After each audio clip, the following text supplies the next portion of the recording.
ഏറ്റവും കൂടുതൽ സുഖം കിട്ടുന്നത് എന്തിനെ കൊല്ലുമ്പോഴെന്നറിയോ?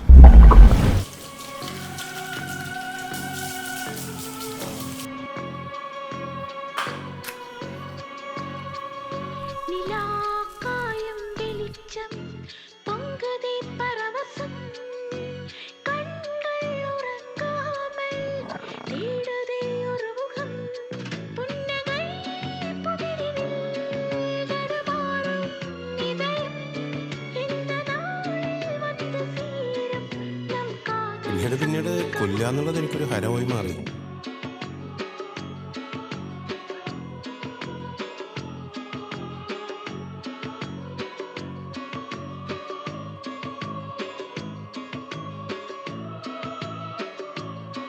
ഏറ്റവും കൂടുതൽ സുഖം കിട്ടുന്നത് മനുഷ്യനെ കൊല്ലുന്നത്.